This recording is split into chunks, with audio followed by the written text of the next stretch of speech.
Hello friends, welcome to my YouTube channel. आज हम लोग क्लास 10th मैथ का जो चैप्टर 1 है वास्तविक संख्याएं, इससे करेंगे। इससे टोटल आपको एग्जाम में 10 मार्क्स का क्वेश्चन जो है पूछा जाता है, समझे। वास्तविक संख्याएं यानी रियल नंबर, इसमें जानेंगे कि इसमें कितने टॉपिक हैं, कैसे इसको पढ़ना है ताकि आपको सारा एक्सरसाइज आपसे बन जाए। ठीक है, तो सबसे पहले चैप्टर 1 जो है रियल नंबर यानी वास्तविक संख्याएं। सबसे पहले इसमें आपको टोटल 7 टॉपिक पढ़ना है। अगर मैं दावे के साथ कह सकती हूँ, अगर आप ये सातों टॉपिक पढ़ लेते हैं तो आपको ये चैप्टर पूरे अच्छे से समझ आएगा और आपके मुट्ठी में टोटल 10 अंक आ जाएंगे। यानी 10 अंक जो है आपके हो गए, समझ जाइए। इसका सबसे पहला जो टॉपिक है ना, वास्तविक संख्याएं क्या है और इसका सही पहचान। तो वास्तविक संख्याएं क्या है, इसका सही पहचान। सेकंड टॉपिक क्या है, यूक्लिड विभाजन प्रमेयिका से HCF यानी मौसक ज्ञात करना। अभाज्य गुणनखंड विधि को गुणनफल के रूप में लिखना। और चौथा क्या है, अभाज्य गुणनखंड विधि द्वारा HCF और LCM ज्ञात करना। उसके बाद जो फिफ्थ इसका टॉपिक है वो क्या है, LCM HCF पहली संख्या या दूसरी संख्या, इनमें से कोई भी 3 चीज दिया रहे तो आप चौथा ज्ञात करना, ये सीखना है। उसके बाद अपरिमेय संख्या सिद्ध करना, ये सीखना है। उसके बाद जो लास्ट एंड 7 टॉपिक है वो क्या है, बिना लंबी विभाजन के जांच करना कि दिए गए संख्या का दशमलव प्रसारण कैसा है, शांत है या फिर अशांत है। इतना अगर आप सीख जाते हैं तो चैप्टर 1 से 10 नंबर आपके मुट्ठी में, आपको 10 नंबर लाने से कोई रोक नहीं सकता है। तो सबसे पहला जो टॉपिक है उसको स्टार्ट करते हैं। वास्तविक संख्याएं क्या है, इसका सही पहचान। वास्तविक संख्याएं इज इक्वल टू परिमेय संख्या प्लस अपरिमेय संख्या। जितना भी परिमेय संख्या वास्तविक संख्या है उसे कहते हैं जो परिमेय संख्या तथा अपरिमेय संख्या के मिलने से बने होते हैं, या फिर जितना भी परिमेय संख्या है और जितना भी अपरिमेय संख्या, उन सब को वास्तविक संख्या कहते हैं। समझ गए। देखिए एग्जाम्पल 4, मान लीजिए 7 परिमेय संख्या है, इसको क्या कहेंगे। सबसे पहले परिमेय संख्या किसे कहते हैं, तो ये आपको पहले ही क्लास 9th में ही पढ़ लेना था, मैं थोड़ा सा बता देती हूँ। परिमेय संख्या उसे कहते हैं जिसे P/Q के रूप में लिखा जा सकता है, जहां जो है Q is equal to not 0। ठीक है, अब हम लोग यहाँ पे आते हैं। तो 7 क्या है, परिमेय संख्या है। -7, 7/2 या फिर 0, √4, √16, 3.25 या फिर ETC और भी बहुत सारे हैं। जो क्या है, सारे क्या है, ये सारे क्या है, वास्तविक संख्याएं हैं। अब देखेंगे अपरिमेय संख्या। मान लीजिए √77, उसके बाद 3√5, पाई का मान जो है परिमेय संख्या है। 22/7 क्या है, परिमेय संख्या। लेकिन ये सब क्या है, वास्तविक संख्या है। 3.214 डॉट डॉट डॉट या फिर इनफिनाइट, ये सब क्या है, ये सब अपरिमेय संख्या है। जितना भी परिमेय संख्या है संसार में और जितना अपरिमेय संख्या है, उन सब को क्या कहते हैं, वास्तविक संख्या। आपको ये अब सेकेंड टॉपिक समझते हैं। ठीक है, ये अच्छे से समझ में आ गया होगा। अब सेकेंड टॉपिक, सेकेंड जो टॉपिक क्या है, यूक्लिड विभाजन प्रमेयिका से HCF ज्ञात करना। ये हम लोग बचपन में पढ़े होंगे। भाज्य इज इक्वल टू भाजक गुने भागफल प्लस शेषफल। ये बहुत ही इजी होता है। देखिए बस प्रोसेस थोड़ा सा अलग होगा। A इज इक्वल टू भाजक को B into Q plus R, यानी A is equal to BQ plus R। यही होता है क्या, सूत्र होता है यूक्लिड विभाजन प्रमेयिका से। इस पे एक क्वेश्चन देखेंगे। मान लीजिए कोई क्वेश्चन दिया हुआ, क्या कह रहा है, 36 और 38 का एचसीएफ यूक्लिड विभाजन प्रमेय से ज्ञात करिए। ऐसे ही क्वेश्चन देता है। तो सबसे पहले लिखेंगे सॉल्यूशन में, क्या लिखेंगे, चूंकि यूक्लिड विभाजन प्रमेय से, यूक्लिड विभाजन प्रमेय से, तो सबसे पहले क्या करेंगे, देखेंगे जो बड़ा कौन है, क्योंकि 48 जो है बड़ा किससे है, 36 से। जो बड़ा होगा उसको ए मानेंगे, जो छोटा होगा उसको बी, यानी ए इज इक्वल टू 48 तथा बी इज इक्वल टू 36 लेकर यूक्लिड विभाजन प्रमेय से, यूक्लिड विभाजन प्रमेय से। यूक्लिड विभाजन प्रमेय क्या कहता है, चूंकि a is equal to B Q plus R, तो a कितना था 48। अब ये इसका क्या काम है, रफ का, रफ आप करिए। रफ क्या करिएगा, ये 48 में 36 से भागा दीजिएगा। तो सबसे पहले एक बार में 36, 8 में से 6 गया 2 और 4 में से 1 गया 12 बचेगा, ठीक है। तो यानी यहाँ पे क्या है, 36 गुने 1 प्लस शेषफल कितना बचेगा 12। तो करिए 36 इंटू 1 प्लस 12, यहाँ लिखेंगे चूंकि r is equal to not 0, इसीलिए पुनः प्रश्न से इस बार क्या करेंगे, जो b था उसको a मानेंगे और जो शेषफल है उसको b मानेंगे। यानी पुनः प्रश्न से a इज इक्वल टू 36 और b इज इक्वल टू 12, जो शेषफल होगा उसको b मानेंगे और जो यहाँ पे होगा उसको a मानेंगे, ठीक है। यूक्लिड विभाजन प्रमेय से लेकर यूक्लिड विभाजन प्रमेय से,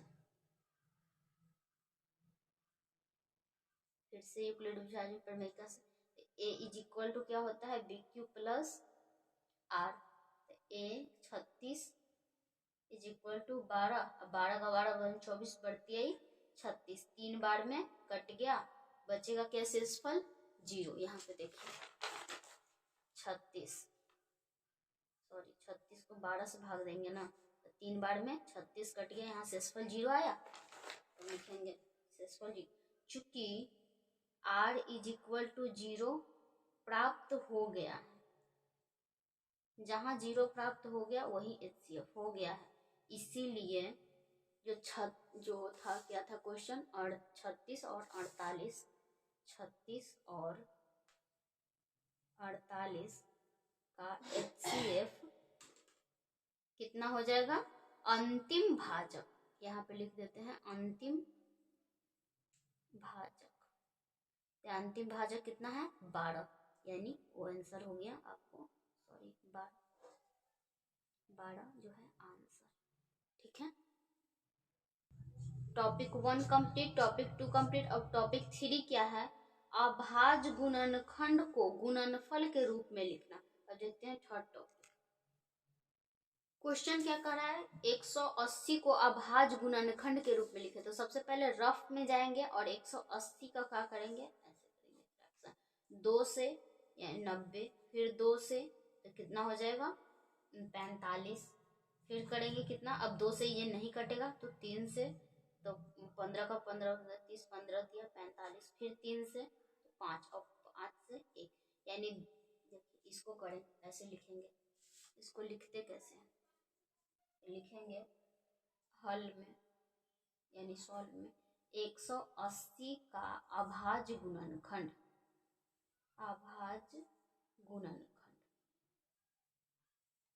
इज इक्वल टू कितना है 2 into 2 into 3 into 3 into 5, 2 into 2 into 3 into 3 into 5, यानी 2 को 2 है यानी 2 के पावर 2, 2 को 3 है यानी 3 के पावर 2 और 5 अकेले है।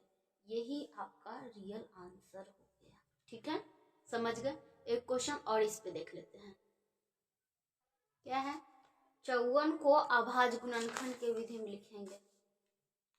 तो 54 ऐसे 2 से भाग देंगे तो ये कितना हो जाएगा 2 और ये 7 दूनी 14। अब 2 से कटेगा नहीं, तब 3 से, 9 तिया 27, फिर 3 से तो 1, यानी 2 गुने 3 गुने 3 करना है। तो लिखेंगे 54 का अभाज्य गुणनखंड 2 गुने 3 गुने 3, यानी 2 इंटू 3 के पावर कितना 2 आंसर। ठीक है, अब हम लोग नेक्स्ट टॉपिक देखेंगे। नेक्स्ट टॉपिक क्या है, टॉपिक नंबर 4। टॉपिक 3 भी कंप्लीट। टॉपिक 4 क्या है, अभाज्य गुणनखंड विधि से या अभाज्य गुणनखंड विधि द्वारा एचसीएफ तथा एलसीएम ज्ञात करना। अभाज्य गुणनखंड विधि से एचसीएफ और एलसीएम निकालने के लिए सबसे पहले 2 गो बस मंत्र ज्ञात कीजिए। मौसा जब भी एचसीएफ निकालना होगा तो जो सब में रहे या फिर छोटा पावर वाला, समझ गए, ये मौसा के लिए मंत्र है।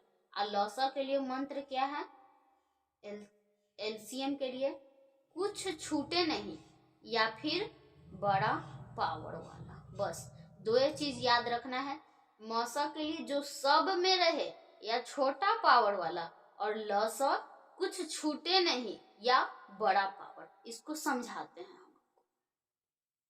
क्वेश्चन क्या है, 12 एवं 20 का अभाज्य गुणनखंड विधि द्वारा एचसीएफ और एलसीएम ज्ञात करना है। तो सबसे पहले क्या करेंगे, 12 और 20 का कराना था, 12 का अभाज्य गुणनखंड लिखेंगे। तो 12 का अभाज्य गुणनखंड करते हैं। सबसे पहले यहाँ पे 12, 2 से 6 और 3 से तो कितना हो जाएगा, फिर 2 से तो 3 और 3 से तो 1, यानी 2 इंटू 2 इंटू 3, 2 गुने 2 इंटू 3, यानी इसको सिंपली वे में लिख सकते हैं 2 के पावर 2 इंटू 3। अब 20 का अभाज्य गुणनखंड करिए, 20 का करते हैं। सबसे पहले 2 से तो हो जाएगा कितना 10, फिर 2 से 5, फिर 5 तो 1, यानी यहाँ पर क्या लिख सकते हैं 2 इंटू 2 इंटू 5, यानी 2 के पावर 2 इंटू 5।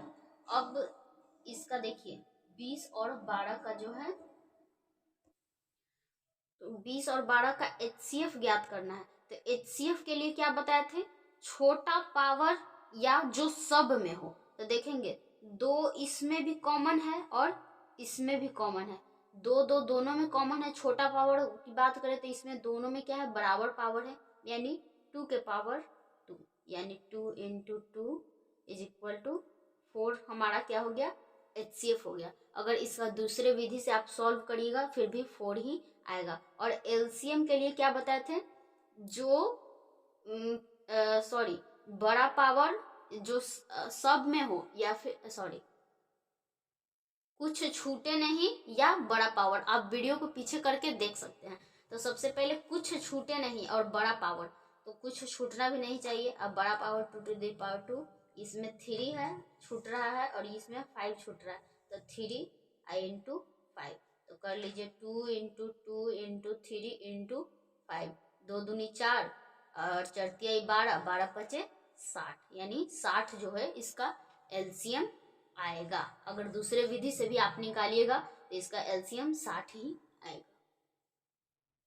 टॉपिक 4 भी कंप्लीट हो गया। अब टॉपिक 5 क्या है, एलसीएम एचसीएफ पहली संख्या या दूसरी संख्या दिया रहे, ठीक है, इनमें से कोई 3 दिया रहे तो चौथा कैसे ज्ञात करेंगे, ये 5वां टॉपिक है। इसको हम लोग देखते हैं। तो यहाँ पे देखिए इसका एक सूत्र होता है, क्या होता है, पहली संख्या गुने दूसरी संख्या बराबर लौसा गुने मौसा।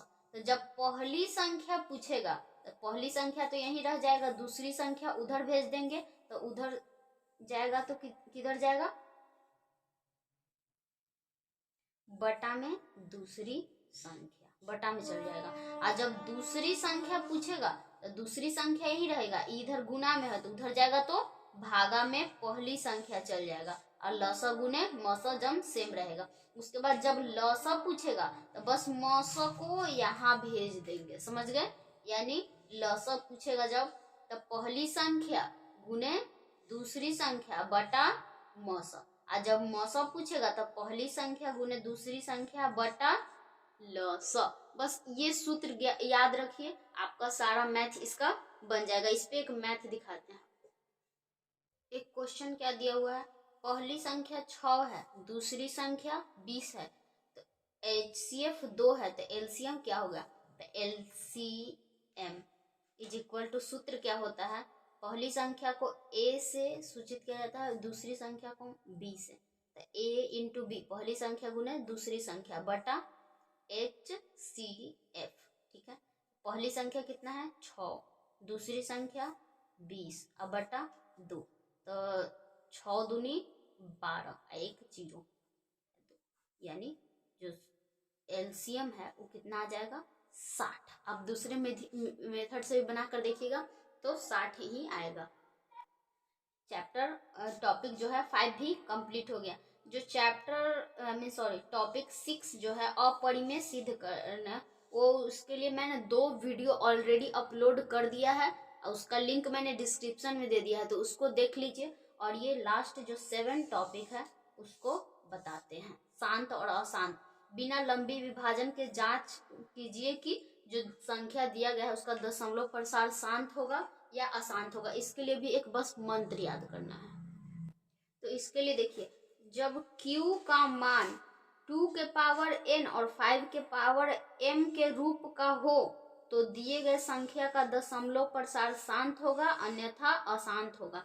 इसको मगही लैंग्वेज या फिर आम भाषा में कहें तो जब नीचे P बटा Q जो होता है, P बटा Q, कोई भी संख्या का P बटा Q, तो यानी Q का मान नीचे 2 और 5 हो तो दिया गया संख्या क्या होगा, शांत होगा।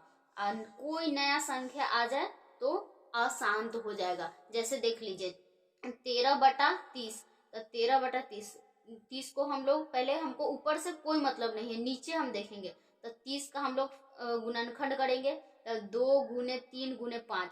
हम क्या बोले कि बस 2 और 5 आना चाहिए, एक 3 नया संख्या आ गया, यानी इसका जो है यहाँ Q का मान 2 के पावर n और 5 के पावर m के रूप का नहीं है, इसीलिए इसका दशमलव प्रसार क्या होगा, शांत होगा। वही एक और क्वेश्चन देखिए, क्या है 13 बटा 35, 2 गुने 2 गुने 2 गुने 2 गुने 2, बस ठीक है, इसको कर दिए। यहाँ पे देखिए 2 के पावर 5 है, यानी इसका यहाँ पे 32 है, ठीक है, इसका 2 गुने 2 गुने 2 गुने 2 5 बार होगा 2 के पावर 5, यानी यह यहाँ जो है 2 बटा n और 5 के पावर m के रूप का है, यानी दिए गए संख्या का दशमलव प्रसार क्या होगा, शांत होगा, ठीक है। और इस प्रकार टॉपिक 7 भी आपका कंप्लीट हो गया। इसके बाद वाले वीडियो में मैं सारे एक्सरसाइज को करा दूंगी। वीडियो अच्छी लगी हो तो लाइक करें, चैनल पे नया है तो चैनल को सब्सक्राइब कर लीजिए। मिलते हैं नेक्स्ट वीडियो में, तब तक के लिए धन्यवाद।